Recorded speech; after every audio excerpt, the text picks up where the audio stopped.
All right. Hey guys, I think we're going to start. It's close to 10 a.m. So, well, first off, I have to remind you to close your phones and also to fill out the evaluation at the end of the talk. So my name is Antoine Routon, and I'm here to talk to you about Lara Croft GO. So a little bit about myself first. So I work at Square Enix Montral. I do mainly programming, also design, some production, and some marketing. But since I did this as a pie chart, you can tell my background is definitely programming. So to talk about Lara Croft GO, I need to go a little bit back in time first with our first game, Hitman GO. So I'm going to do a quick survey here. Who's played Hitman GO? Okay, most of you. Who's played Lara Croft GO? Okay, most of you as well. Great. That's going to really help. So our first game, Hitman GO, was released 2 years ago. And this is the proposition for the game. It's a game about Agent 47, the main character of the Hitman franchise. It's a turn-based puzzle game.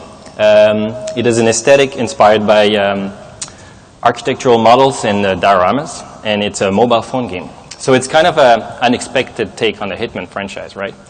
But when we announced it, people were a little bit surprised, a few raised eyebrows. But when we released it, actually people really liked it. And we are very thankful that the fans and the critics really praised it. So when we wondered what should be our next step as a studio, we thought we had kind of a winning recipe, a formula almost. A big AAA franchise, the turn-based puzzle gameplay, the architectural model, diorama aesthetic, and the mobile platform. So we thought, well, maybe we can take this kind of a recipe and just change one tiny bit. New franchise. And we had this Lara Croft franchise, which is a great IP, and we thought, okay, let's just, do exactly that. The big AAA franchise, turn-based puzzle gameplay, the diorama aesthetic on mobile. And our very first concept was exactly that. This is the first concept art we made for the game. And you can see it really looks like Hitman GO, right? Feels like a good start for a sequel. But after thinking a little bit about it, we felt like that was really like reskinning Hitman GO. So that would be a little bit boring for us to do. And if it was boring for us as developers to do, it would probably be not very interesting for the players. We felt like we really wanted to bring something fresh while keeping a connection with Hitman GO. So we thought maybe it's not necessarily about the architectural model inspiration, but maybe it's more about getting inspiration from real-world objects. Maybe it's about a sense of physicality. So we tried other things like getting inspired by pop-up books or maybe a museum piece. And all these things, they were cool, but it felt like something felt wrong. And there was a lot of debate in the team on what should be the next direction. But if we take a step back, for me, one of the probably key reasons for the success of Hitman GO is that it felt like a true Hitman. Somehow we managed to make it a true Hitman game despite kind of a big change in format. So we asked ourselves, maybe it's not about the specific inspiration for the aesthetics, but maybe it's about something else. Maybe it's about our process. How did we end up there? And when we thought a little bit, how did we go from Hitman to Hitman GO, we realized there were kind of two driving forces for our process. Distillation and interpretation. And I will explain a little bit what I mean. Well, distillation, we had this tagline internally that was, Hitman GO is the essence of assassination. And I think in a way, it makes sense, right? It's like we took the Hitman franchise, really tried to understand what are the core pillars of this franchise, and boil it down to a very, very simple, minimalistic game. So we thought that actually really helped us to create Hitman GO. So maybe we can find a similar kind of tagline for Lara Croft GO. So we thought, what is the word that really encompasses what the Lara Croft game is? And I'd argue that adventure is really what a Lara Croft game is. So we thought, okay, that's really going to help us. We're going to take the Lara Croft brand and boil it down to the essence of adventure. The second force of the process is interpretation. When you think about Hitman GO, it's not only the Hitman brand. The turn-based puzzle, that's not part of the Hitman brand. The architectural model and diorama, those are not parts of the Hitman brand. Yet they're both nice complement to it. You know, they're like a fresh element that just complement the brand nicely. And they all make sense. They're not just cool. They're also, like, the turn-based puzzle really echoes the mechanical precision of Agent 47. The clean architectural model reflects the luxurious, sparse environment in where Agent 47 evolves. And those little diorama freeze-frame scenes, you know, it kind of reflects the voyeur tone that the Hitman franchise always has. So we thought, how can we do an interpretation of the Lara Croft game? What is the fresh element we're going to bring that's going to make it interesting? And to think about this, we started with that word adventure. And adventure for me, in conjunction with the Lara Croft brand, it never meant more than when I was a kid playing the very first Tomb Raider. This game is 20 years old. Now everybody feels really old in the room. So the story goes like this. How can we take this and make it something interesting, something fresh? Well, if I go back to that concept art that I say we discarded, there's something interesting. You can see the concept artist added this vertical nodes on which Lara can climb. And Hitman GO is a planar game, like the whole game happens on a plane. But Lara, she has to climb stuff, right? That's what she does. So now that we had these vertical nodes, instead of having Agent 47 going from tile to tile, now Lara Croft would kind of evolve on these cubes.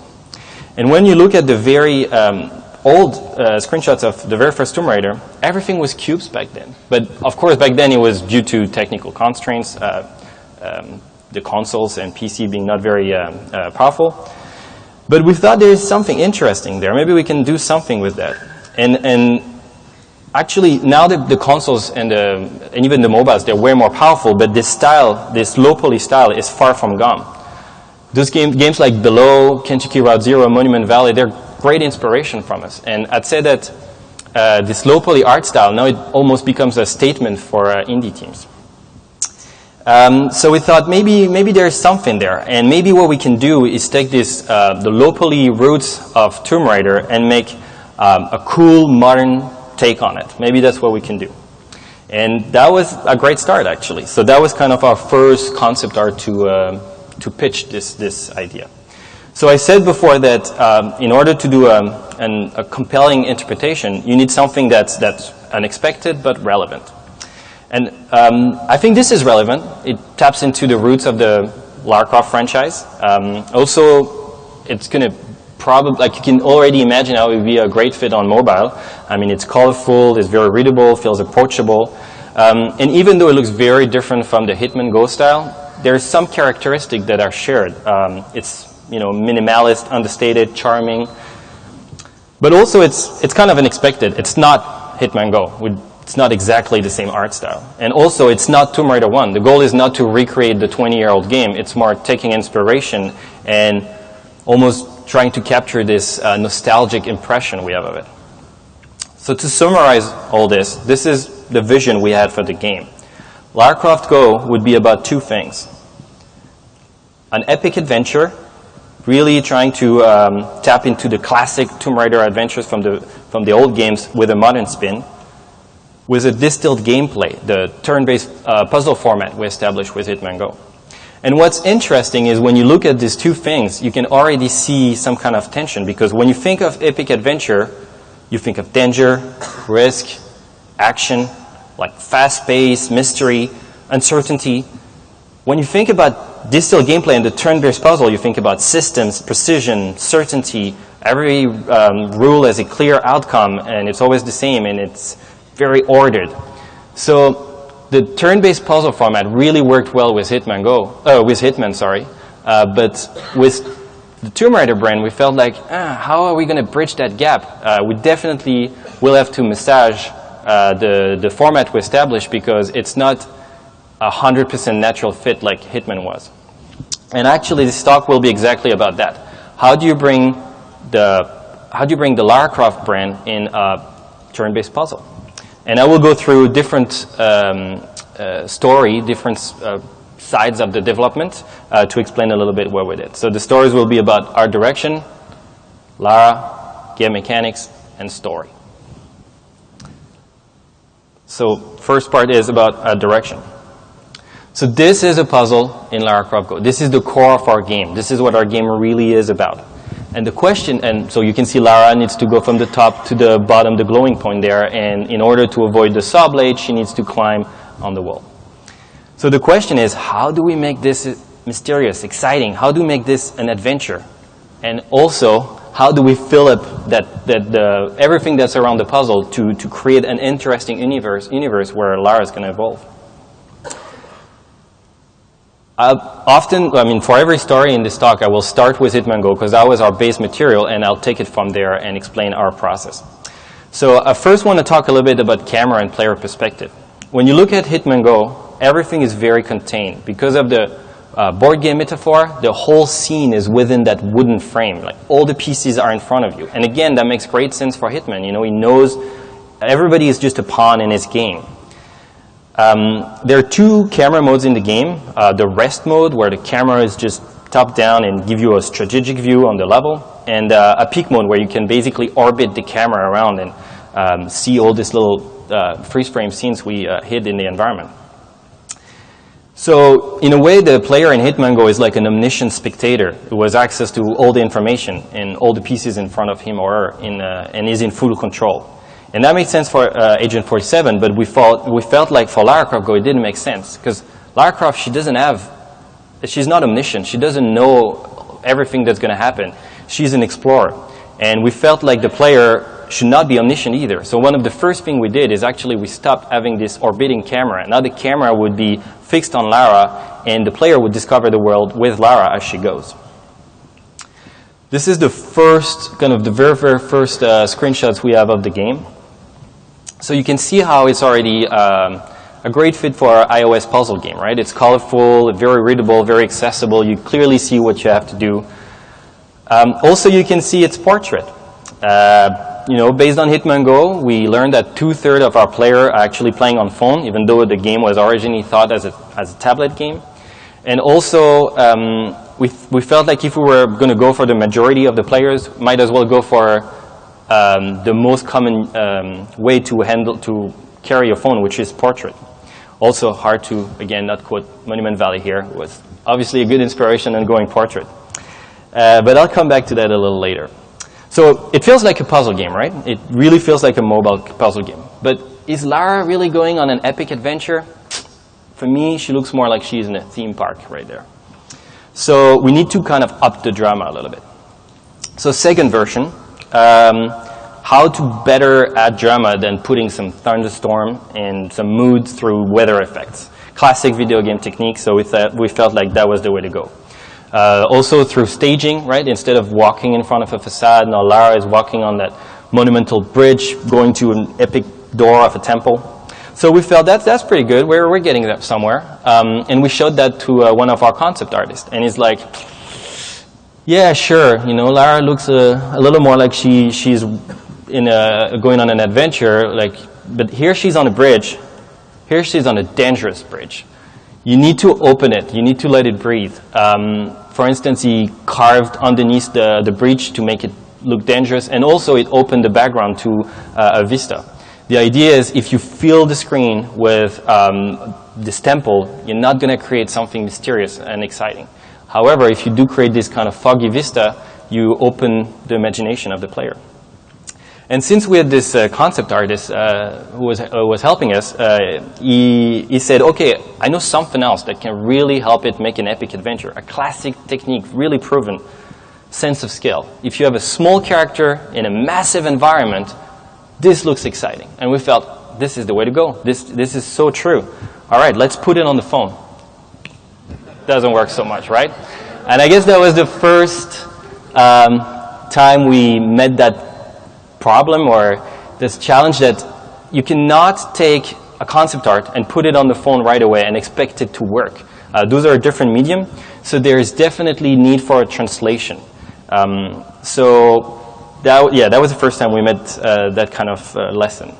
However, when I look back at this screenshot, there are things that are interesting. For instance, it's a little hard to see here, but on the top left and also on the bottom right, there's these foreground silhouettes that are very interesting. The middle ground, when the action takes place, in this background vista that I already talked about. And we felt this kind of foreground, middle ground, background structure was really interesting and really helped creating an interesting world. So again, fast forwarding a little bit, and this was our next iteration. Now Lara is in a cave. And you can see those rocks creating the silhouettes, and you can see the fog and the mood, and you don't really know what's there. And we felt like we were in the right direction. Now Lara is exploring a temple. But something we noticed is every time we would give a screenshot to a concept artist to do a paint over, they will always, always, always give back a landscape picture. And eventually we had to realize if you really want to make it cinematic, if you really want to feel like Lara's an adventure, landscape is the way to go. So we had kind of to let go the portrait format, and we felt like landscape was a way better fit. Again, I'm going to fast forward a little bit. Now you can see how we carried on in that direction, strengthening the foreground, middle ground, background structure with very, very strong composition and use of bold colors. And what was very important for us is to make sure that at every point as we were fleshing out the world, the puzzle stayed very, very readable, right? There's two sides of it. Like, it needs to be an interesting world to explore, but it needs to stay a readable mobile puzzle. So throughout the iteration on the artists were always sizing the screen down to make sure that it was really, really readable, even on a small screen. Something else that's also interesting is, since the camera was fixed and was following Lara, we knew where the camera would be at any time, and we didn't create the world in 3D editor mode, but we created the world in screen space, meaning that artists would press play and move Lara on the nodes and just like add rocks in screen space to make sure that the screen space composition is strong. Again, I'm going to fast forward a little bit. You can see how we keep this strong composition and we add selective details to make the world more and more interesting, again, while making sure the puzzle is really readable, even on a small screen. Kind of a last step on this art direction evolution, using different color palettes. Once we felt like we had something solid, adding more color palettes helped us create basically interesting, strong, identifiable locations. So that really also helped creating an interesting world to explore. And finally, we arrived at this. This is one of the key art for marketing that we did at the end of the production. And this, to me, feels more like an adventure, especially that if you look at the puzzle that Lara is navigating, it's actually the same puzzle that I showed at the beginning, and you can really see the evolution. So to summarize, I think changing the camera to bringing the player from a spectator to an actor really helped. Also staging and mood helped us create dramatic tension. We learned that lesson that concept art cannot be directly applied and we have to translate it. Interesting foreground and background really helped us add depth and create a mysterious world. And strong composition and the use of selective detail helped us flesh out the world without breaking the readability. Now I want to talk a little bit about Lara. So again, I'll start from Hitman GO. So in Hitman GO, because of the board game metaphor, all the characters are pawns. And at first, we tried that. And that looked like it was working. That was before we were going to do all the art direction evolution. But at first it felt like it was working, right? But as soon as we were adding more complex actions, it didn't work anymore. All these different paws of the character that felt kind of awkward. So we knew we had to change this. And since we were adding animation in the world, like vegetation moving, etc., we felt like, okay, we need to add character animation. That's one of the first animation that our animator Eugene did for us. And it's just a very, very basic little walk cycle. And we put it in the game, and very quickly it worked. So what I mean by that is, now that you swiped, Lara would move, would do this little walk cycle, and that was great. but it felt really robotic, right? Because you're swiping and she moves, but it's like in very short animation, and it feels not very smooth, not very natural. And actually, that would be an interesting that was going to be an interesting problem for us. Is how do you not make it really stop and go? For Hitman, it works, right? It's a pawn you're moving, so that's a good analogy. But for Lara, that doesn't work.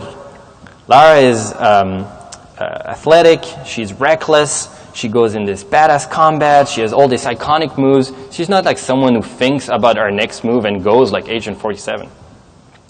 So the first thing, obviously, is to make the animation as short as possible, right? Obviously, if you make it shorter, then the game reacts faster. And that's what we did. From a gameplay perspective, we felt like 0.3 seconds per move was a good reaction time for the game, for the player not to really wait for Lara to execute the move. But, yeah, like I said before, it still felt a little robotic, right? So how do we fix this? Again, classic video game animation technique. If you add a settle at the end, it feels way more natural. The problem is, on the left, this is the short wall cycle, 0.3 seconds. On the right, it's the one with a settle. And now we're like at 1.3 seconds. So the settle is actually 1 second. So how can we do this? And the key was to decide that basically the first part of the movement, the 0.3 second, it has to happen when you swipe. But the settle, the 1 second at the end, which makes it smooth and nice. Basically, if another input comes in, you just cut that and move forward. And that worked well. I remember there was this very simple level where we can just move Lara around, and it just felt very satisfying to move her, And if you wait a little bit, she would settle nicely, and then if you stack inputs, she would just react kind of fast. So that worked well until we added enemies. And now every time the player swipes, Lara moves, then the enemy moves, maybe even they trigger some mechanism, and again, it felt like the game was a little slow to react. So we thought, what can we do about that? And some of us came up with the idea of the monoturn. Basically, the idea is you swipe, and Lara and the enemies, they all move at the same time. This is great. This is going to solve all our problems. But let's imagine a situation like this. If you swipe forward, Lara's going to go forward, the spider's going to go forward at the same time. What's the outcome? The puzzle is not clear anymore. So monoturn had to go. And instead, one of our programmers came up with the idea that maybe we can just accelerate time. If really inputs are coming fast, maybe we should just, make animation play faster. Also, if the player is swiping very fast, maybe he's not necessarily focused on how the enemy reacts. Maybe his mind is about more like, okay, I know how I'm going to do this and that, so maybe it doesn't matter so much. And I think in the end we find a good threshold where the game feels reactive, yet nice and smooth.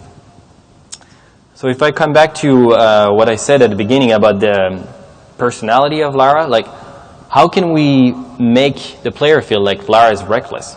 Well, basically we can add all this little animation where, for instance, when Lara is trying to grab on a ledge, every now and then there is a alternative animation where she almost misses the ledge. Doesn't change the nature of the puzzle. She will grab it, but it just gives like a perceptive layer of risk. Those badass combats, well, when we added the combat system from Hitman GO with this new animation system, right away it felt really good. We could really have fun with this. And a little bit of fan service, of course, we had to, right? So to summarize, adding character animation was really key in turning this turn-based puzzle into an action-adventure and translating the athletic personality of classic Lara. It was not straightforward, really something where we had to find a nice sweet spot to go between the turn-based stop-and-go gameplay and action-packed gameplay. Now I want to talk a little bit about game design and game mechanics. Again, starting with Hitman GO. These are some of the mechanics of Hitman GO. Basically, they're distillation of the AAA game in this turn-based puzzle format we established. So you can see basically it's henchmen and tools of the trade. So at first we thought, that's easy, right? We just have to do the exact same thing with the mechanics that we can find in the classic Tomb Raider one. And that's how we started, really distilling all this mechanic. From Lara activating levers to move big parts of the environment, going away from the human henchmen from Hitman and turning all the enemies in creatures, because that's what classic Lara does. She evolves in this natural, hostile environment. And also adding those traps that are, a classic of Tomb Raider 1. And also the traps were actually great in terms of game design, because now we had three teams. We had Lara, the creatures, and the traps. And when we had three teams like this, now you could kill enemies with other enemies, and that was good for creating interesting puzzle. Basically, there's more interaction between mechanics. So it was really fun. It was a really fun exercise to think about Tomb Raider 1 and imagine how we can distill all the mechanics we grew to love in this turn-based puzzle. But we felt maybe we can do a little more. For instance, how can we convey the idea of time pressure and fast pace in a game where time is not a resource for game design? Well, we found out that through theming, we could really help that. For instance, there is this mechanic where there's a node, the first time you walk on it, it weakens, and if you walk twice on it, it's going to crumble. And what's interesting when we play tested this, we could see that player, the first time they would arrive on the node and the ground would weaken, they would swipe faster to go to the next node. But really, you can stay there as long as you want. But again, it's this perceptive layer of risk that we added on top. And then another example, like this lizard that follows you every time you move. Again, you can stop. It will stop. But you just want to swipe a little faster because there's this guy on your feet. And another mechanic that comes later in the game is this door. Basically, you pull a big lever, and then you got 5 turns to go under the door. And every turn, the door closes one bit. Of course, the puzzle I designed so you always arrive at the very last turn, and you feel again like you're just making it. But turn-based, no real time pressure, but you feel like there is. Another thing is, as we were creating mechanics, and I already talked a little bit about this, but like the interaction between the different mechanics really helped create a sense of danger. For instance, here, Lara is moving, the lizard is following her, the lizard steps on the pressure plate, which activates a mechanism that's going to crush the lizard. So this kind of chain reaction really feels like Lara is going in a world where one wrong step could really, crush her, basically. And also, something I'm really glad we made is we managed to do a boss fight in a turn-based puzzle. That was really cool. That's something we talked from the beginning of making Lara Croft GO, and I'm super happy we managed to do it. So the idea, like most of you know, but the idea is if Lara goes in one of those orange lines, she has 1 turn to get out before the snake is going to kill her. So that's how we created the mechanics, and now I'm going to talk a little bit about some challenges we met. As we were, upping the theme of the mechanics, making them more like they feel like the real classic Tomb Raider game, we started to see some interesting edge cases. For instance, here, Lara's going to step on this pressure plate. That's going to push the spider on the boulder. What's going to happen then? Is the spider moving circus style on the boulder? And we could have done this. We could have programmed all these edge cases. But for us, it was really important that the puzzles stay very readable and that we don't have too many rules per mechanic. So the way we went is we decided to just design our puzzle so this never happens. And as it went, we encountered more and more of those cases where it wasn't really clear for the player what would happen. And we didn't want to introduce too many mechanics. So we ended up having all these unwritten rules about how to create levels, so that the puzzles stay very clear. Something else that I think really helped us in our process is the way we design the mechanics, and especially how we represent them. We had a very UX approach to it. Actually, this is the lever I was talking about before, where you pull the lever and then you got 6 turns, so there's kind of a countdown that needs to be represented.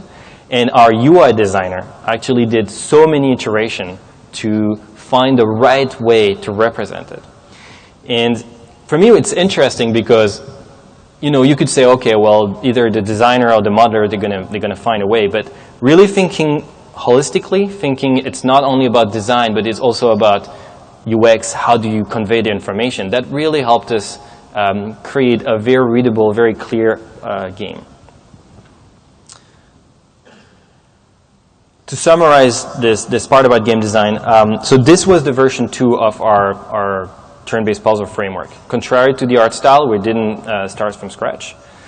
We started with an exercise of distillation of classic Tomb Raider, and then through theme and dress-up, we managed to basically disguise the tactical turn-based gameplay of Hitman GO into an action-packed adventure. In order to maintain the readability and the systemicity of the puzzles, we really had to go through a lot of iteration and a lot of trade-off, again, to find that sweet spot. So now I want to talk a little bit about story. Again, I'll start with Hitman GO.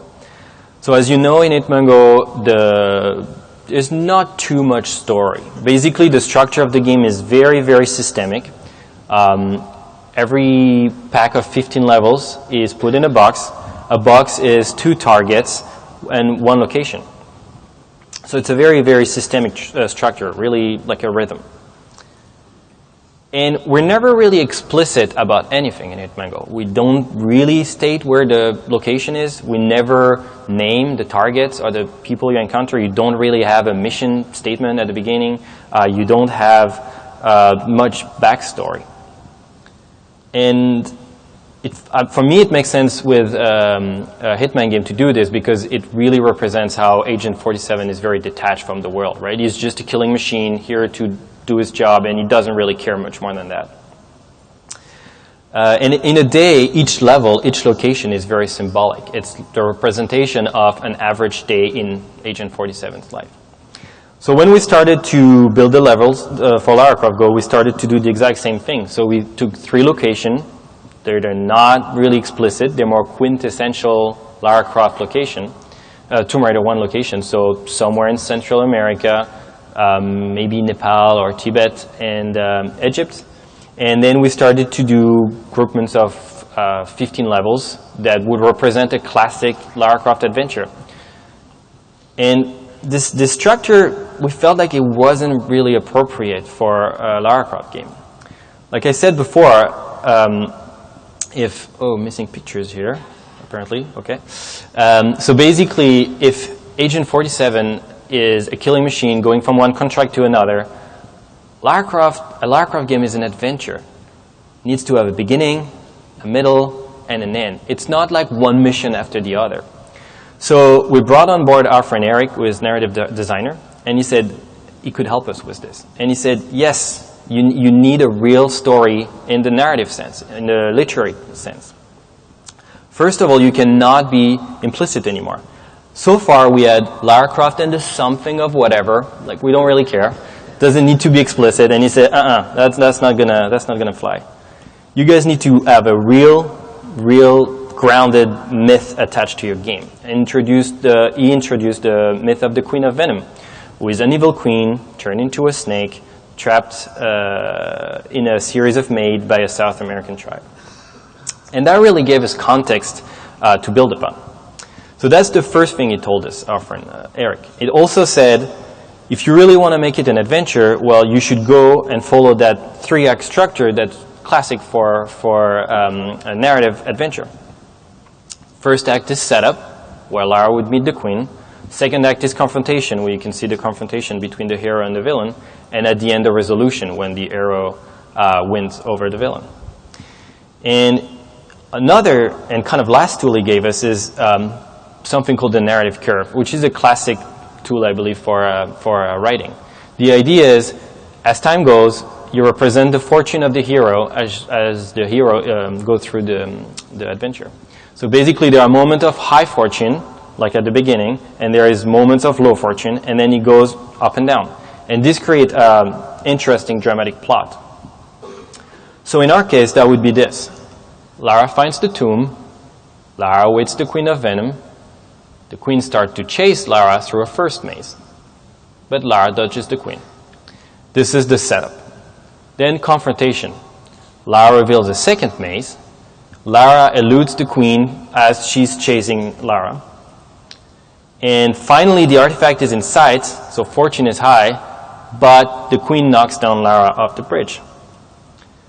Lara falls into a strange new maze. It's the lowest moment. Lara is really down, maybe almost dead, but she wakes up and she makes her way back to the surface. Finally, there is the final fight between Lara Croft and the evil villain, the Queen of Venom, and she wins. But the tomb starts to crumble, so Lara has to run and finally narrowly escapes. So we felt like that was a great way to bring a real story inside the game. Because the game design was the version 2 of Hitman GO, basically, our designers were actually done really early with the levels. Just blocks, not dressed up or anything. So we had roughly, 50 levels. And it was basically puzzles one after the other. And as we were playing those, when we were playtesting those before they were dressed up, it really felt like you were going through an endless sequence of level. So the question was, and like it was hard to know how far in the game you were, basically. So we felt, okay, we got all this second sequence of empty bare-bone levels. We have the story. How do we bring it together? Well, first up, this 3-act structure would be great for inspiration for the art direction. We felt like each act, which is also each maze, could have its own theme. For instance, the first act, where Lara approached the temple and goes through the first maze, would be based on nature. The second act would be about this long-lost civilization and all the contraption they left behind. And the third act, when Lara is making her way back to the surface and going to finally confront the queen in her lair, would be more spiritually themed. So now we got the 3 main acts in green, blue, and red, and also a few levels for introduction and conclusion. But still, even though we themed our environment art like this, it still felt like you were solving one puzzle after another. So obviously something else we can bring is all this story that I talked about before. And we added this short cinematics throughout the levels. And so here are a few. And what we really tried to do is put them far enough apart that there is always, every now and then, there is a narrative beat. So since it's a puzzle game, we always really made sure that our cinematics were very short. The idea was to tell the story, but not to break the flow of the player. And again, that really helped. Now you felt like you were actually going through a bit of an adventure. But as people were playing it in the playtest, we still felt like we could increase the sense of purpose and help the player really seize their progression throughout the game. So we added this central hub that you meet in level 5, I believe, the first time. So basically, Lara arrives in this room, and we introduce the artifact that she's here to get, which is on the top right corner. And there is a big door in front of it. And you can see there are 3 locks. And just in front of the door, there is the first key, the green key. Lara puts it in the door, and the door doesn't open. However, a little side door opens, and Lara can go explore the first maze where she will find the second key, etc., and come back to the hub, etc., etc. So now basically we gave a long-term goal to the player, finding the artifact, but we also gave intermediate goals, which is finding the key one after the other. So now, not only there is a story that the player is finding out as they go through the adventure, there is also a clear, more gamey goal to it. So kind of to illustrate what I just said, so there's 5 levels of introduction, then you arrive to this central level, you see the artifact, find a key, try the key in the door, and you unlock a first maze. Then come back, find a second key, come back to the hub, unlock a second series of level. Find the last key, come back, the door opens, the artifact is inside, but the bridge collapse.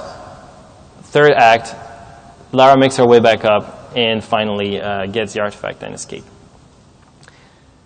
So we felt like adding these goals, this really helped the sense of purpose of the player.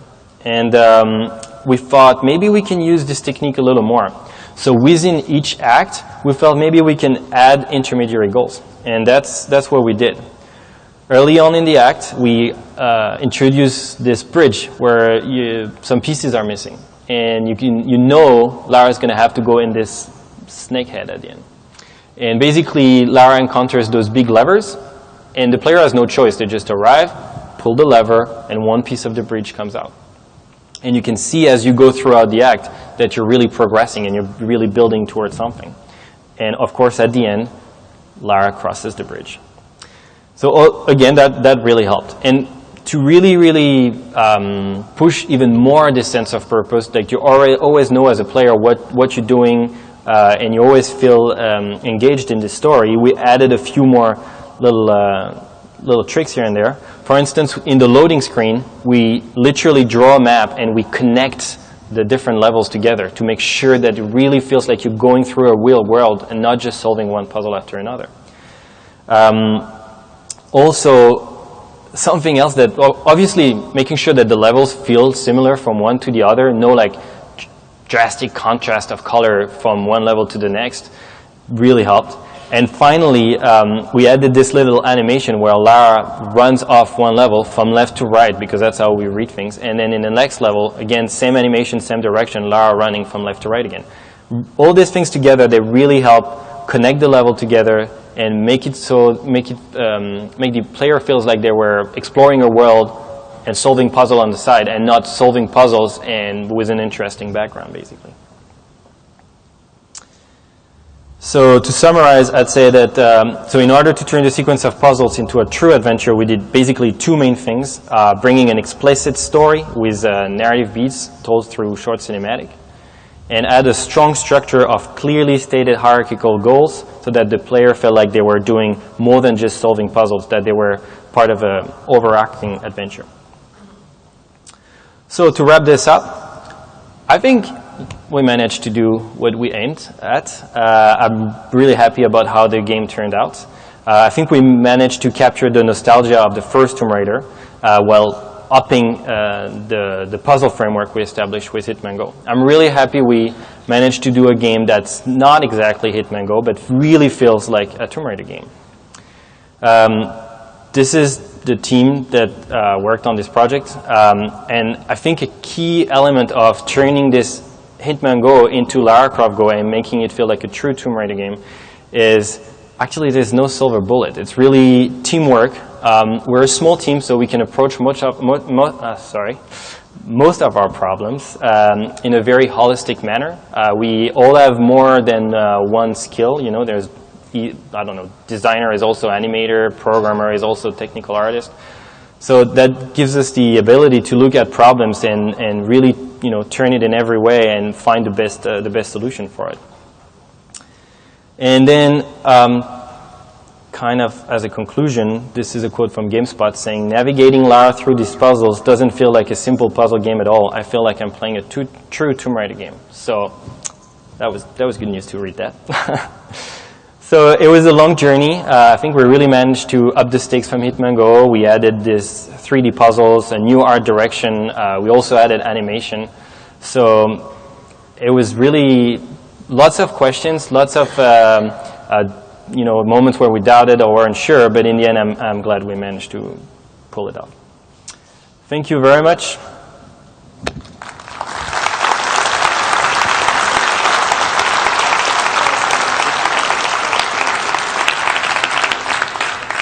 So if you have any questions.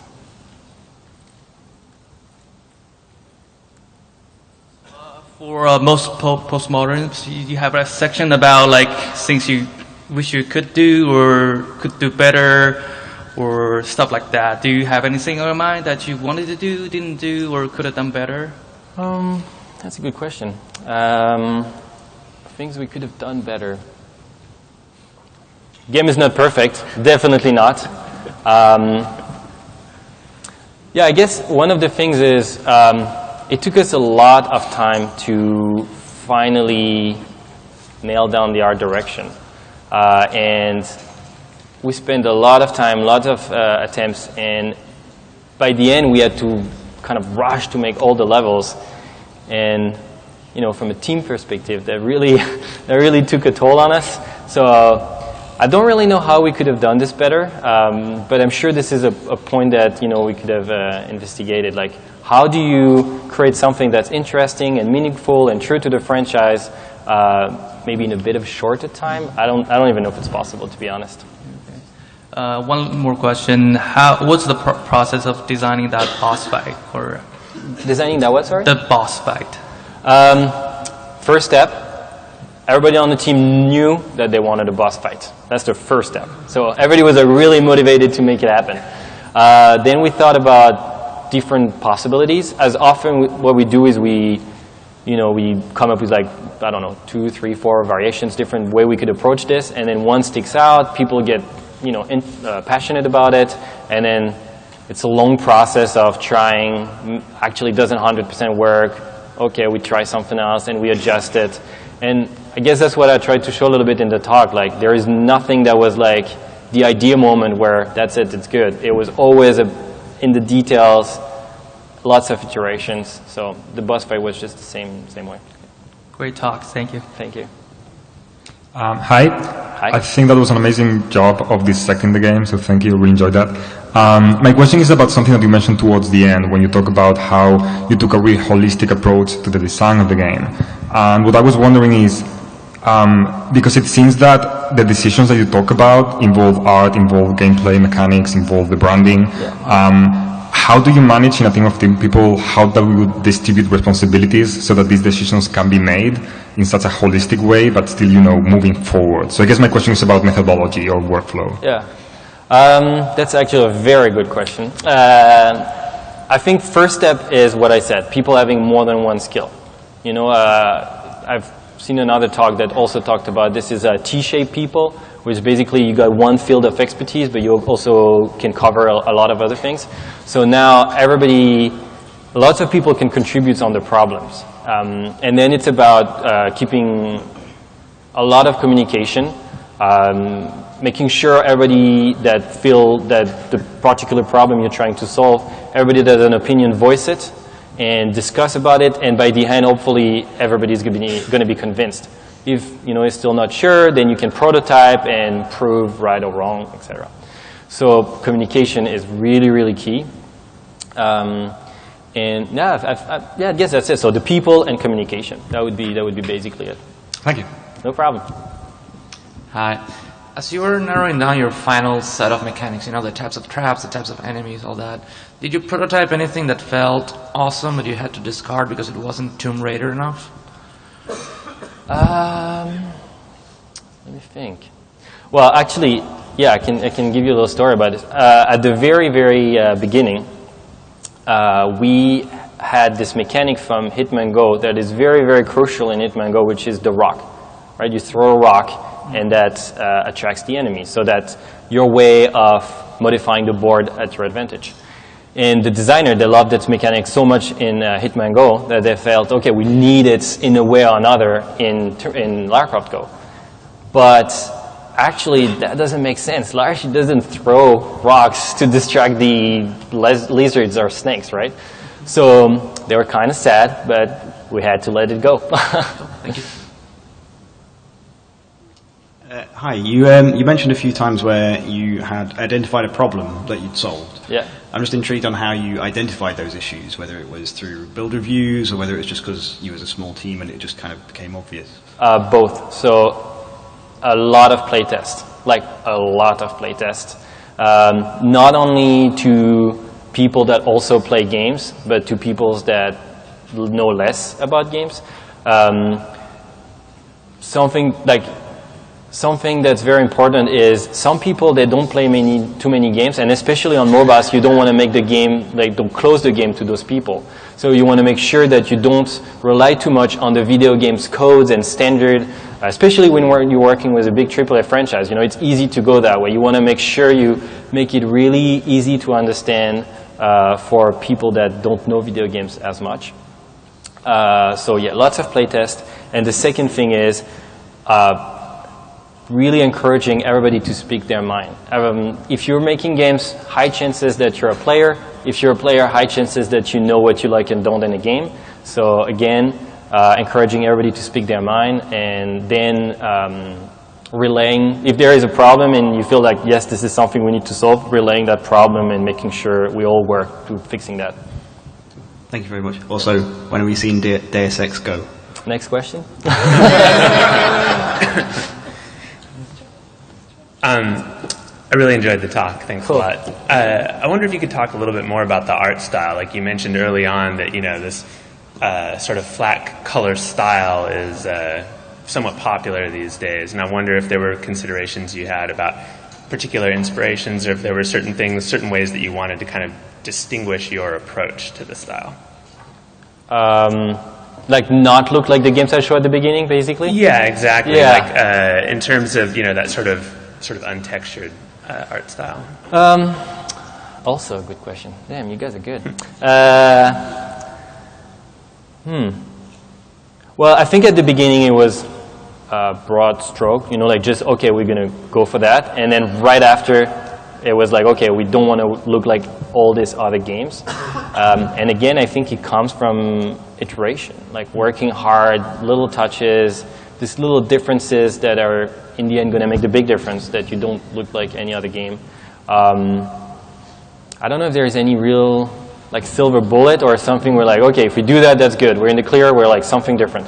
It was more like a lot of work, and always thinking, okay, maybe it looks too much like this game, or things were, trying to find new inspiration, bring new stuff, try new stuff, see what works, see what helps us create a unique identity. Okay, cool. Yeah, it's very successful. Thank you. Thank you.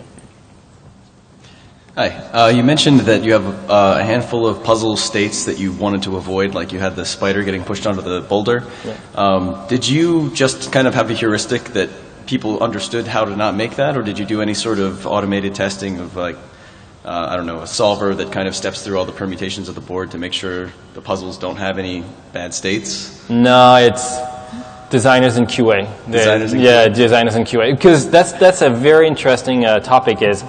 It's a puzzle game, but how systemic is it? Mm-hmm. Like, for instance, you could say, how can you have puzzles that are dynamically generated?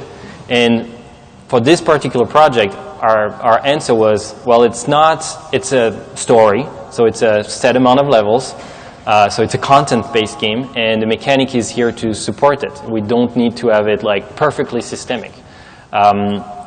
So we knew exactly which levels. I don't know if it's 100% true, but I feel like we might have cut some parts of levels just because it wasn't really clear, or relying on a kind of edge, side effects of a mechanic. So yeah, people trying it, finding solutions to make sure that this never happens, basically just identifying the levels where it would happen. Or even finding like a shortcut that, you don't need to do this entire thing that we designed. Yeah, and we had all these unwritten rules, and our QA and our designer, they said, okay, this will never happen, and that worked great for the main game. And then for the extension, worked great except for one case where someone found a way to break the puzzle. So I guess, human nature. Thanks. Hi. Hello. Thank you for the great game. I loved it so much. Cool. And I saw a series of unexpected challenges while you develop, such as art direction changes or adding narratives, something like that. So that means you need more time, additional time to solve them.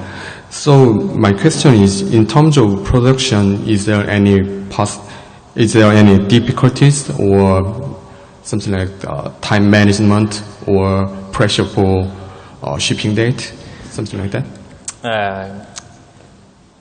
Again, good question. Yes. To be super honest with you, we had to push the date of release a little bit, actually twice, I believe, because we felt like the game was not at the quality we wanted. But someone said that to me one day, and I really, really believe in that. Nobody remembers games that are shipped on time.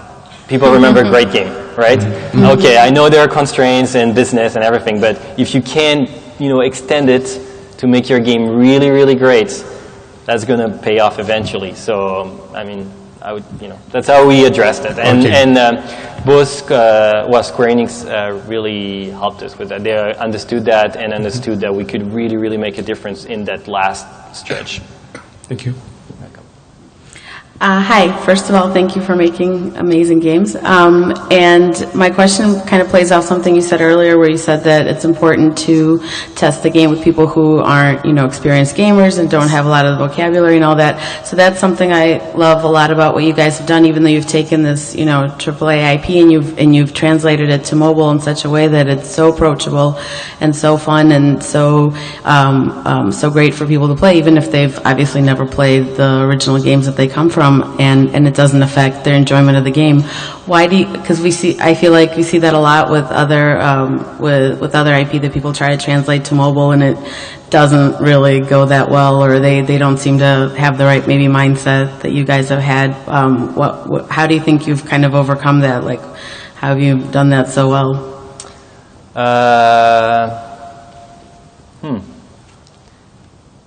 I think it's a sensibility, like the creative director, Dan Lutz, myself, a lot of people in the team actually, we really, really care about this subject.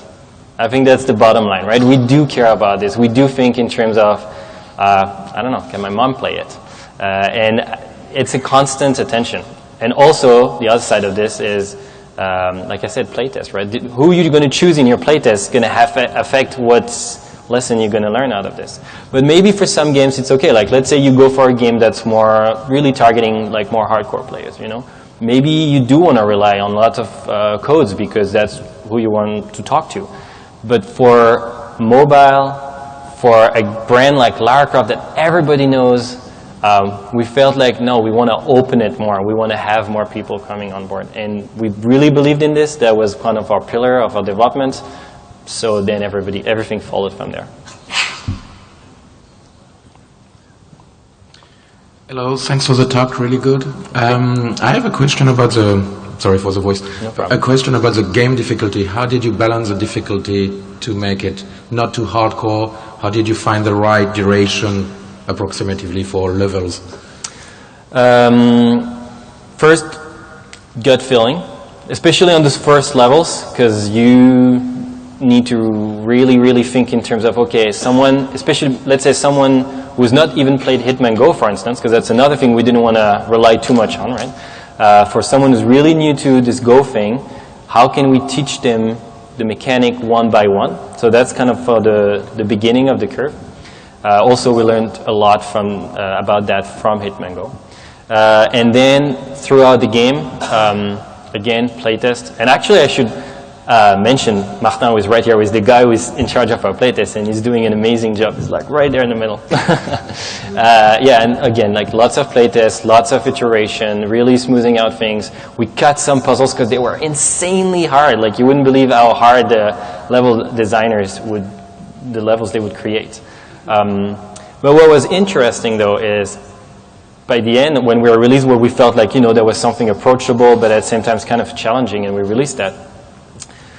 Some of our players, not all of them, but some of our players were like, well, it's a little bit easy for me. So what we did is, that's not the main reason, but when we did an extension to that, we really increased the challenge. And basically we made it like, it's kind of really going up like this. So we felt like we would be able to provide some challenge for people who really wanted it, but at the same time this comes at the end of the game. You can still finish the adventure, get the end of the story, and if you want something a little, a little chewier, you can go for this expansion. Okay, thanks. You're welcome. Hi. Hi. I was just about to ask you about the extended levels and stuff like that. Was that sort of always expected and intended to make a few more afterwards, or did you just have a lot more ideas and wanted to sort of get them out there? Not sure I can. At first we wanted to make a story, that's what I said, right? The beginning, middle, and end. And then a few things. First, people asking for more, which is always a good incentive to make more. So we felt like, we had something solid and that would make sense to make more levels.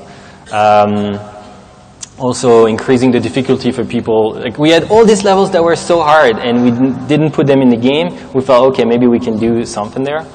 Yeah, that's the two main reasons why we did something. So it was a little bonus, if you want, you know. So it's like the bonus scenes almost. Cool, thank you. You're welcome. All right, it's all good. Cool, thanks guys.